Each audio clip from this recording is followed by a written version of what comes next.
we already knew about this, but I mean...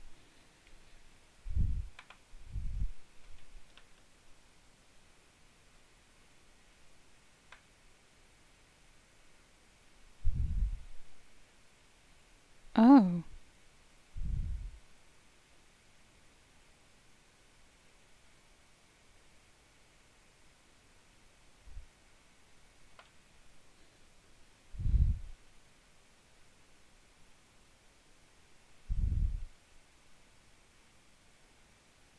Huh.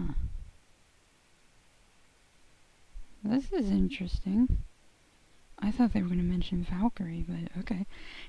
After Spider-Man Far From Home Phase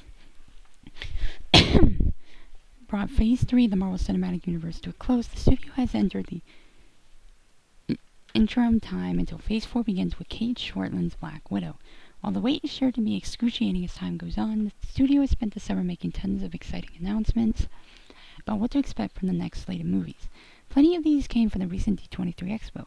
The Eternals will include the first major openly LGBT character in the cinematic universe. The MCU has become a far more inclusive phase throughout Phase 3, as women and people of color were given the spotlight in projects like Black Panther, Captain Marvel, and Ant-Man and the Wasp. The first queer character popped up during Anthony Russo's Endgame cameo, but we'll get a larger character in the upcoming Eternals movie. Naming the character, Kevin Feige teased this arrival, saying he's married, he's got a family, and that is just part of who he is. This is exciting. Kevin Feige and other Marvel Studios execs have repeatedly expressed their dedication to making the MCU a more diverse place. Sets have been made for in the past few years, and now LGBT representation is finally coming to the massive franchise. Kevin Feige's comments to Good Morning America at D23 are sure to excite Marvel fans who have been waiting for more representation on screen. The MCU took some flack for this with its first two phases, as the stories mostly followed white men and their superheroics. It's a bit of feedback that the studio seemed cognizant of, and the franchise as a whole has pivoted to become a more inclusive place across the boards. Phase 4 of the MCU looks like it's going to be the most diverse slate of projects yet.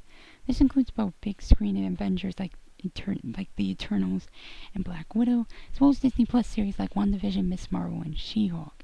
This will break new ground for the massive franchise, especially when it comes to LGBT representation.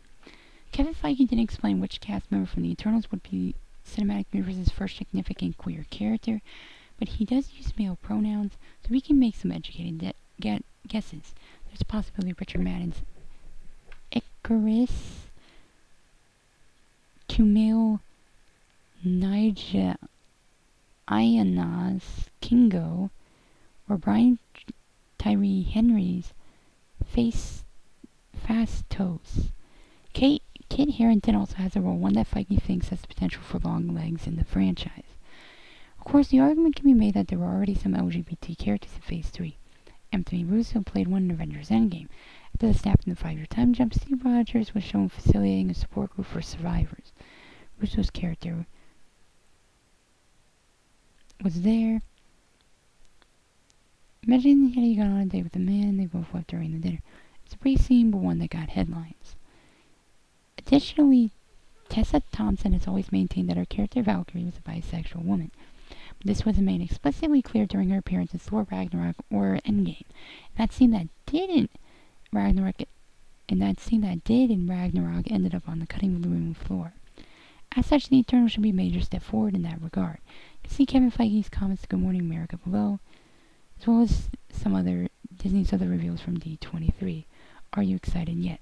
The Eternals looks like it will be the MCU's most inclusive blockbuster.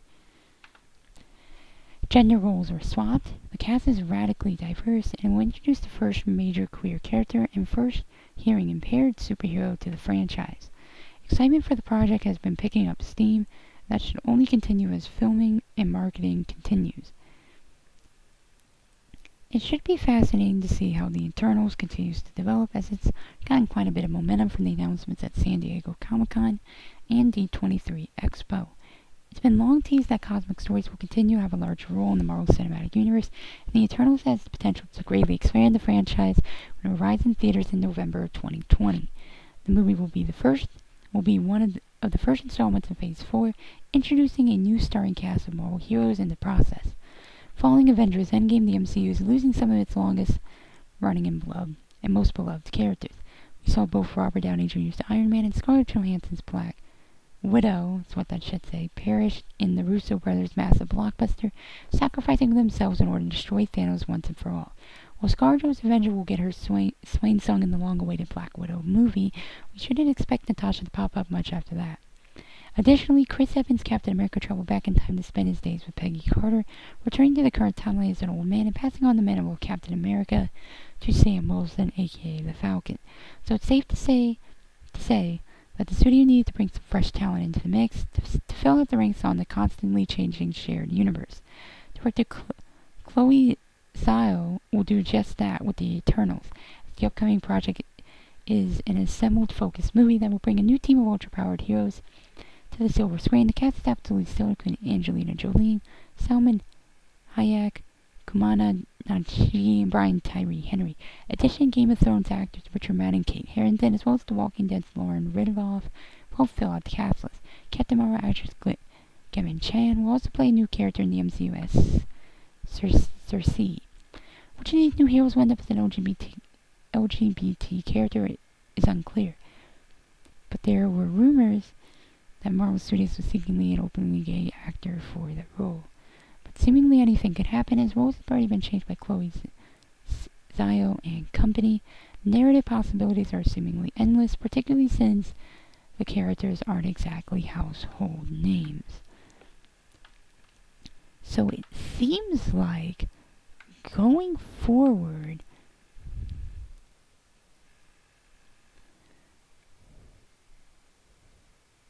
So it seems like going forward,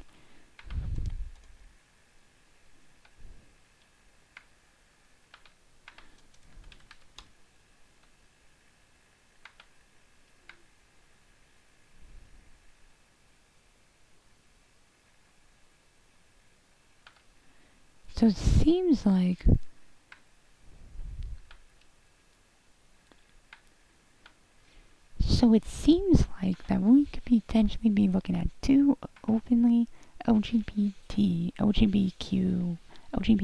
whatever it's called. LGBTQ, that's what I was looking for. We could potentially looking at two of these characters in the MCU moving forward, being Tessa Thompson's Valkyrie and whoever this new character will be.